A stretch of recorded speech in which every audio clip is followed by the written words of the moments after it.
The Ink and Paint Club podcast is intended for mature audiences only, so don't tell your parents! Listener discretion is advised.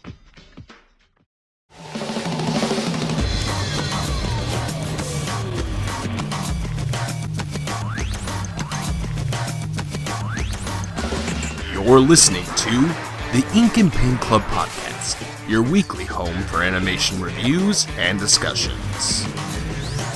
Hello, everybody.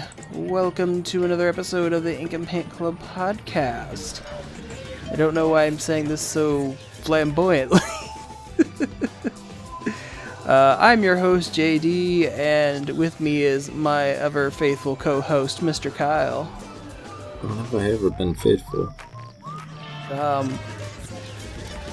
Our lasting friendship is a testament to that.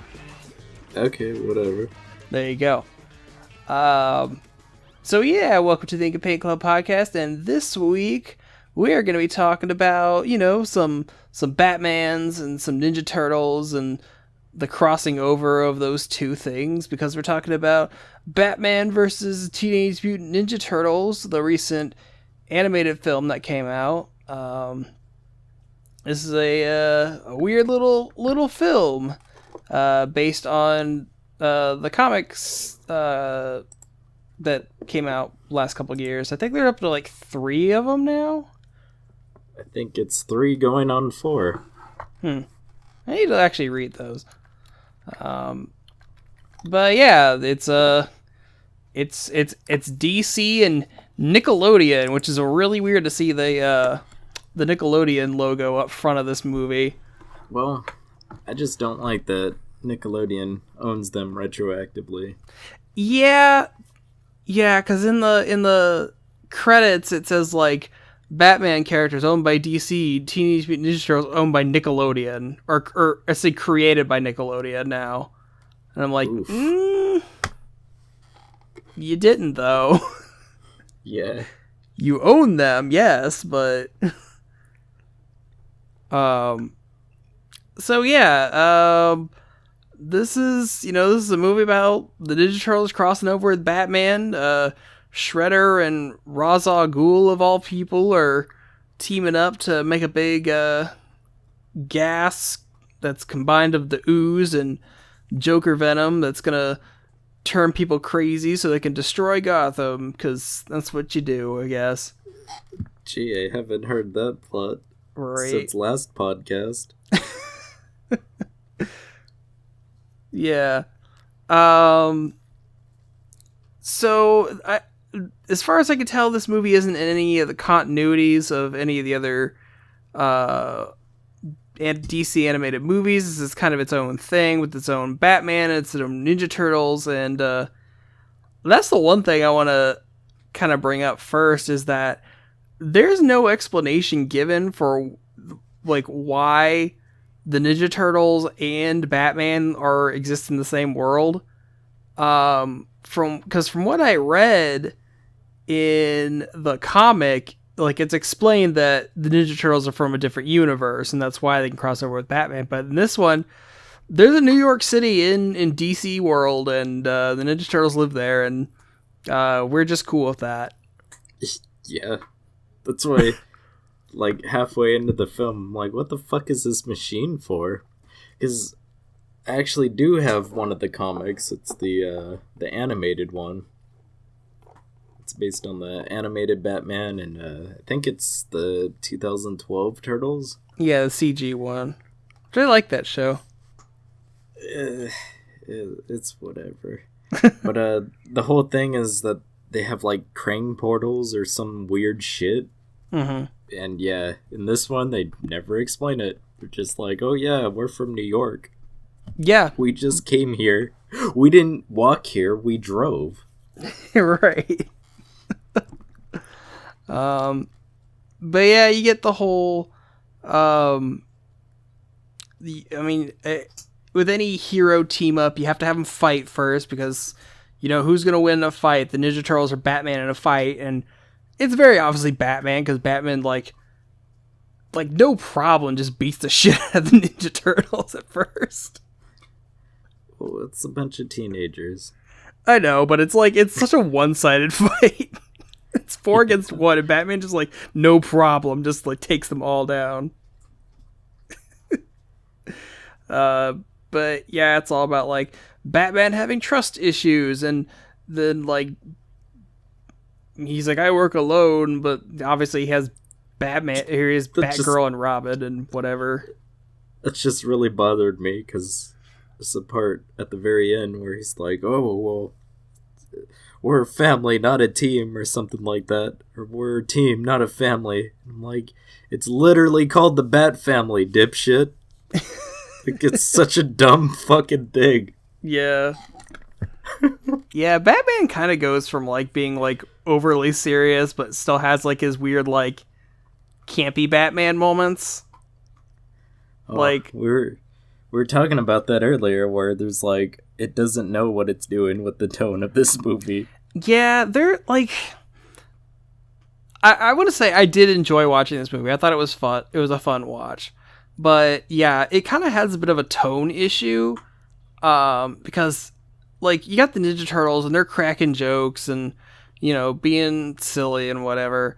But at the same time, like, you know, they're cutting people. There's blood. There's occasional cursing in this. Like the Ninja Turtles say swear words. It's a wonder Nickelodeon signed off on that. So yeah, it goes back and forth between being like this like serious superhero story, but also like at the same time like kind of goofy a little bit. And that's fine. You can do that. It's just like, I don't know, the way they handled it just like comes off kind of weird a little bit, but it was a little strange. You got people getting their heads cut off, getting punched in the mouth to their faces bleeding, and then it's like, I fell down the stairs. Pretty much, yeah. It's just stuff like that where it's like, it's pretty funny, but it's a little weird. Yeah. So I didn't really notice any like major voice actors like voicing like Kevin Conroy isn't Batman. I think it's the one who did Batman in the Arkham Origins one. I don't know, it's the third one where they switched, where he was like young Batman. Well, whatever it is, that guy did the same voice as Joker too. He does both. Yeah, he does both of them. I didn't think any of the Ninja Turtles had a. I think like they do, but I didn't recognize any of the Ninja Turtle voice actors. I had to look him up. Like I think like Eric Bauza is Leo, but other than that, I didn't recognize any of the other ones. But obviously you got your staples. Tara Strong's in this as Harley Quinn because she's like contractually obligated to be Harley Quinn in all media now. Tom Kenny's in here for a hot second. John DiMaggio's in here for a hot second. It's like I dig Tom Kenny as Penguin. Well, he's been the Penguin before. He was in The Batman as which the I like. Penguin. Which again, I like that show. I think it has an interesting art style. I like him as that. They say Carlos Alzaraki is Bane. I would have never guessed that in a million years. Yeah. But yeah, I don't know. I'm kind of. I think someone else needs to take over Harley. I think we're due for it. What? Said yes, please. Yeah, because, like, I don't know. I feel bad saying this, but, like, because Tara Strong is a very talented voice actress, but, like, man, is she oversaturated. I would say there's not much range in her voice. I mean, I know girls got to get a paycheck, but, like, I swear I hear her in everything I watch, and I'm like, it's getting to the point where it's being distracting. There's only 2 woman voice actors. Great well, no, Kyle, now there's 3. Because there's Tara Strong as Grey Delisle, and Carrie Walgren's getting some roles now, so, you know. Oh, that's good. There you go. So It's gotta mix it up a little. Yeah, so there's at least 3. Jesus. Now, I mean, I think it's just a thing with the voice actor industry is that I feel like there's like a small like handful of voice actors that are like in everything, and they've been doing it for years now, and I'm sure the little kids that watch the cartoons that they're in, like, they don't give a fuck, but me as a grown-ass man... Well, that's the weird thing. Usually with Batman stuff, you have Kevin Conroy and Mark Hamill doing Batman and Joker and stuff. That's fine. You normally have them. Turtles is like a mixed bag. You could have anybody play them, whatever. Right, yeah. But it seems like every fucking Batman movie, Harley Quinn is always cast as Tara Strong. Yeah, like I think the in most recent memory, I think the only time she hasn't been Harley was in the Lego Batman movie. Was it in one of the Arkham games? She wasn't. No, she's Harley in the Arkham games. I thought the original one took over for one game. No, I think she's quit for a while. I know. Maybe it is in one of the Arkham games. I know Hidden Walsh took over for Harley once or twice. I like in the Batman. I think she was Harley in that. But yeah, Tara's pretty much been like I've been watching that new version of the DC Superhero Girls show that Lauren Faust put together, and surprise, surprise, she's Harley again in that. Yeah, it's right here. First Arkham Asylum. It's where did I see this? Arlene Sorkin, and that's the original lady. Oh, I didn't know they got her back. Yeah, but that's the first one. I don't know about the other games. Right. I think Tara took over after that. But anyway, enough about that. Right. So okay, so you're more of a Ninja Turtles fan than I am. I sure am. So maybe you can explain how the ooze works, cuz why is it that like 90% of the time when someone gets exposed to the ooze, they like have an animal transformation? It depends on what continuity you want to go with. Right. I think in the original they actually had to steal the DNA from because in the origin of Rocksteady and Bebop, they had to go to the zoo and steal a rhinoceros and a warthog. Yeah, and I've seen some continuities, like I know in the I think in the second live action Ninja Turtles movie, the Michael Bay one, I think that's what they had to do, and I'm pretty sure I'm not 100% because it's been a while. I think the 2012 show explained it like that, where you had to put the DNA and mix it with the mutagen to get the certain transformation. I thought the 2012 one, it was whatever you last touched. Yeah, I don't know. It's been a while, but yeah. So it's something just dumb like that. Yeah, but it's so. There's a whole scene in this movie where the Turtles and Batman go to Arkham Asylum, and all the Batman villains that are there have been exposed to the ooze. So everyone gets transformed into an animal, except for, which makes sense, Poison Ivy, who turns into a giant plant monster, and she has plant power, so that like makes sense. But like, why does Bane turn into a cheetah? Why does, like, I get the pun, but why does Mr. Freeze turn into a polar bear? It's not a pun. Pun is Scarecrow turning into a crow. I get the joke, I guess. Whatever. Shut up. It's late. I think it's just they just based it on their personalities. Well, yeah, I get that. I get what they were going for, but like in world, like why is that a thing? Like why does Joker turn into a snake? I have no clue. If anything, I thought he would have turned into the hyena, but like Harley turns into the hyena. My girlfriend was like, "Why'd she turn into a golden retriever?" I was like, That's what I thought.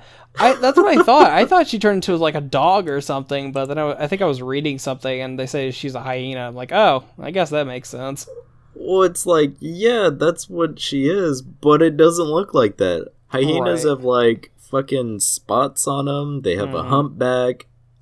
Yeah, that kind of shit. None of that was in the design. Right.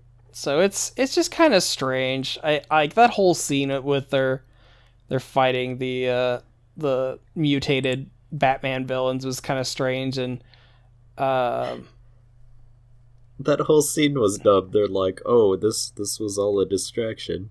Yeah, that has no point. They even say in the like movie. none of this mattered. Yeah, all it served purpose-wise was like, "Look how cool this is." Pretty much, yeah. But yeah, then you get Ra's al Ghul, and you basically get the League of Assassins and you get the Foot Clan teaming up, and I think that the choreography for all the fighting in this movie is pretty well done. I mean, you got ninjas and stuff, so you get like, if you're gonna show off some kung fu fighting, I mean, that was the other thing. So you have all these ninjas and stuff, and depending on what continuity you are doing, usually the Foot Clan is robots and stuff like that. Right, but yeah, this one they're dudes. They get stabbed the fuck up. Yeah, that's where it's like it's kind of weird where it's like Ninja Turtles has the most artistic license, I think. Depending on what series you go with, it has a lot of weird stuff that don't match up with the other ones. Right. It's like you make up whatever you want for Ninja Turtle continuity, and sure, we'll why not? with it. Yeah. We'll roll with it, yeah.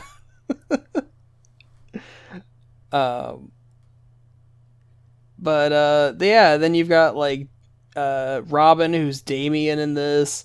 I was kind of glad that they the Batgirl design they used was like the newer one where she has like a more practical costume. I did not like it. Really? So you don't like that new costume they gave her like the last couple years? It's not that I don't like it. I think it looked really ugly in this one. I think kind of the whole Batman family looked a bit ugly. I like how simplistic the turtles were, but I do not like how they looked. And I think it's attributed to them having the white eyes. See, I kind of like the designs of the turtles in this one. Like how, like, I don't know, like it was a design for the turtles I hadn't seen before. Because it wasn't like they were modeling them off like the 80s cartoon or any of the recent cartoons that they've had. It was a completely new design for this. And I like that they even, like they did for like the 2012 show, they tried to give every one of the turtles a unique shape. So they're like, just by silhouette, you can tell which one's which. Yeah. I mean, I like how they did that.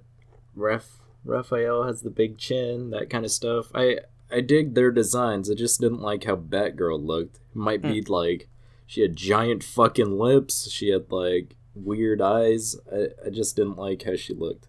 I gotcha. And I also didn't really like how Batman looked because he had like fucking shark gills on his chest. and the blue costume. You're not a fan of the blue costume? Not really. See, and that I think it's another thing where it's like the blue costume's like kind of a callback to like the older style Batman, like campy Batman days. Whereas like, all black suit Batman is more modern Batman, whereas all angsty and shit. Well, and that's kind of another thing like with the tone where it's like Batman's in like this gray and blue outfit and he's supposed to be the Batman, and like... Well, that's what I mean. You have this guy who wants to... he's hanging out with ninjas and shit. A lot of his stuff is stealth based, and you have him in a bright blue costume. Yeah, I mean, he's playing it like Kevin Conroy Batman, so it's like he's not playing it Adam West Batman. Yeah, that's where it you can take it or leave it in some points. Blue is more comedy based in a sense, then the black one's more serious. Yeah. At least that's how I see it. Yeah, totally. Oh, it was a little weird. And then you have the whole fucking costume display, and he has the black costume. And he chose to wear blue with the blue undies. Maybe he was just... I mean, I do... Part of me does appreciate that they gave him underwear again, because... I don't know, it's weird. I still think it's weird that they took Superman's underwear away. If only because I think it broke up his costume for the better. But... I don't think any of them wear costumes, the underwear in the costumes. No, they got rid of the underwear. Well, I mean, for either. I don't think Batman has it either. Yeah, Batman doesn't have it either. But I just that's think the thing. that DC thinks it's dorky looking. Well, because Batman has an all-black costume now, and I think that's fine, but Superman has like an all-blue costume, so like having that little bit of red in the middle helped break up the color a little bit, whereas black kind of like, I don't know, it's all black, so it like blends better or something. I don't know. It fits better for who Batman is. I want to say that they went back for Superman, but I Maybe. haven't read comics in a while. Yeah, I don't read comics. For this movie, there's a lot of different callbacks. What were the ones that stood noticed. out to you? There's a shot in the very beginning where they have all the turtles, and it was the theme song where they had all the turtles in the same poses. Right, in the shadows. Yeah. There's another one where I want to say it's Michelangelo fighting Sub-Zero. I want to say Sub-Zero. Jesus, Mr. Freeze. Yeah. I think he's deflecting it, and it's straight from the theme song too. There's a part where he's using his nunchucks is exactly like the theme song. There's the old Bob Kane, Bill Finger Batman costume where it's all red and doesn't look like a Batman. No. That was just thrown in there. And then they had the manhole launcher. Oh yeah, the manhole shooter from the party van. Well, that was straight from the toys. Right. That was kind of cool. I did think it was funny that they painted all the manholes to look like pizza. Yeah. Because like, why would you spend time doing that? The only real like again, I'm not a huge Ninja Turtle fan. I'm not like caught up. I don't know dick about the lore for the most part. But the only bit of like reference I caught was like when Donnie and Mikey are like up on the weather seeding machine, and Donnie's like telling him to like to like disable the machine, and Mikey's like, "You're the one who's good with machines. I'm the party dude." Is like, that's from the theme song. Sure was. But yeah. So I mean, this movie's like, I don't know. I thought it was fun to watch. I thought the interaction between all the characters was, you know, for the most part, pretty well done. I mean, I like that pretty much everyone got like a partner, so to speak. Like Leo's obviously partnered up with Batman. Donnie, of course, is partnered up with Batgirl because they're science nerds. Then you got Damian and Raph that are teamed up, and you get a kind of a funny moment between Alfred and Mikey. So Alfred's always good. There's He's never always... been a bad Alfred. Yeah, and Mikey tries to gives him a skateboard at the end. I did think that was cool. I really wanted to see him fucking shredding it. And Alfred's like, that's what I've always wanted. Yeah, I really wanted to see him, like, post-credits or something. Just like tearing ass to the house. Yeah, that would have made me really happy. That would have been pretty funny. But yeah, there's a...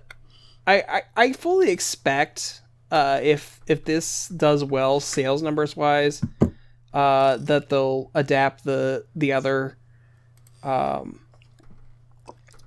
comics in this series. And there is a post-credit stinger where we get like Joker Shredder, I guess. So that's a thing. That's a thing now. It's just like, oh, it's one of those things where it's just like, oh my god, you have Batman's main villain. That's what happened to him, and you don't think Batman maybe might have not kicked the shiny metal guy into the purple vat? Maybe that's not the smartest thing to do. Right. Though I don't know how I feel about like Shredder, like, because he starts doing like the Joker kind of laugh. I don't know how I feel about Joker taking on a Joker kind of personality just from dipping in the chemicals, because wasn't it that like Joker, like in one of his many backstories, he was like a struggling stand-up comedian, so it's like the reason he is the way he is because, you know, he was trying to be a comedian before his accident, and that's why he's the Joker or whatever. I mean, like you said, there's tons of origin stories, and none of them are correct, so... Yeah. So, I don't know. So, I guess it makes me wonder, like, why Shredder is a Joker Shredder. Like, what is, like, the specific chemicals that make him like that? I don't know. They said it, man. They fucking said it, man. They said that the purple stuff makes you crazy. Makes you crazy. That's what he said. Didn't you hear it?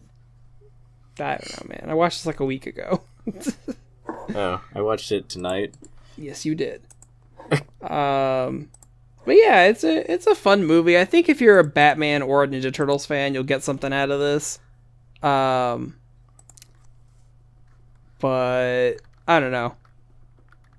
I'm intrigued enough that if they made another one, I'd be excited to see what they do.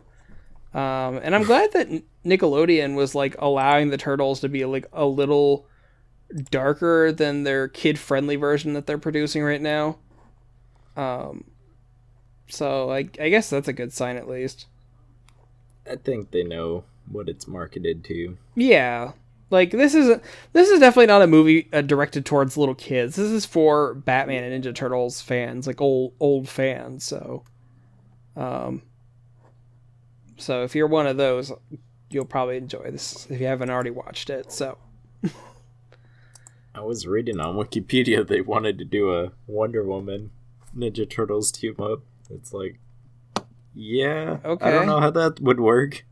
Yeah, I don't know. I think because Batman is kind of basically a ninja himself, I think out of all the DC characters, I think Batman is the one that makes most sense to team up with.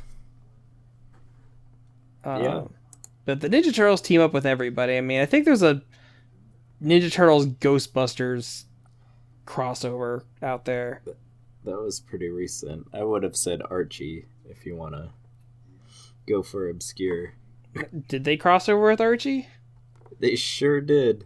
Well, doesn't Archie cross over with everyone? I mean, Archie's fought the Punisher and the Predator. Yeah, but it was also because Archie was publishing their own Ninja Turtle series. Ah, okay. I gotcha. Have you read the IDW stuff that's been put out recently? I had about maybe 50 issues, and I thought it was pretty great, and then I just stopped reading it. Gotcha. Yeah, because I've always wanted to like try reading Ninja Turtles comics, but there's like so fucking many of them. But then I was reading the other day that like IDW just like started up a brand new series like within the last couple years, so it's like maybe I can just check that out and catch I got up. them if you want them. Yeah, I might hit you up for that. But yeah, so is there anything else you want to say about this movie before we wrap up tonight? Would have liked to see Rocksteady and Bebop, but that's just me. Yeah, I get that they're in Gotham, so it's Batman's turf, and maybe if they do another one, they'll go to New York, so you'll get to see more of the Ninja Turtles villains, but beyond like seeing Shredder, the Foot Clan, and Baxter Stockman, you don't see any Ninja Turtles characters, and you see so many Batman characters that it would have been nice to kind of like even the playing field with some Ninja Turtles villains. Like even if Shredder just brought Bebop and Rocksteady along as like just like armed muscle or whatever, I don't know. I just would have appreciated a little more Ninja Turtles stuff versus all the Batman stuff. That's the weird thing, because this is more of a Batman movie than a Ninja Turtles movie. It's a Batman movie co-starring the Ninja Turtles. Yeah, but it's like, I think in the comics or something, Rocksteady and Bebop are like higher up than the Foot Clan. Huh. Those are more their mooks, and then they're like the main henchmen. I see. But they also are way bigger of a threat in the comics. Yeah, I bet. I love them. Where's Krang? Where's Krang in this movie? I really hate... I hate that whole thing with him.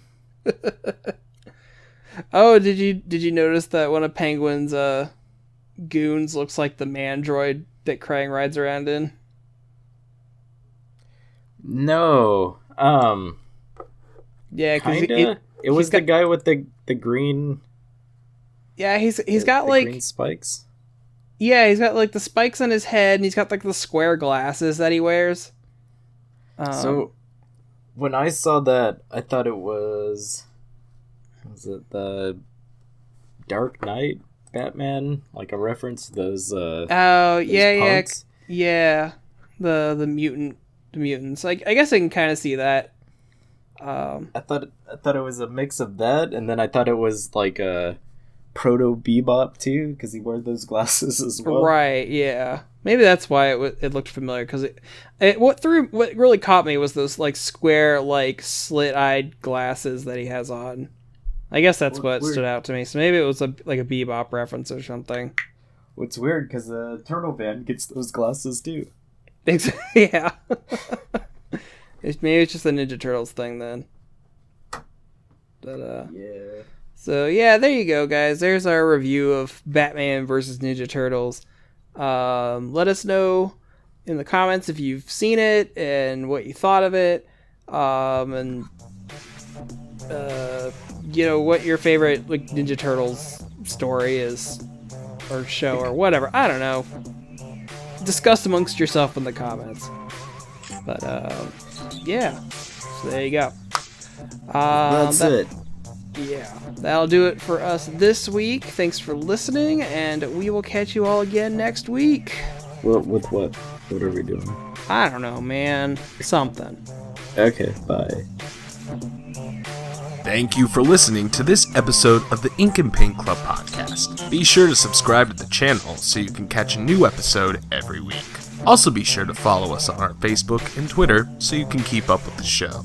Links are in the description. We'll see you next week.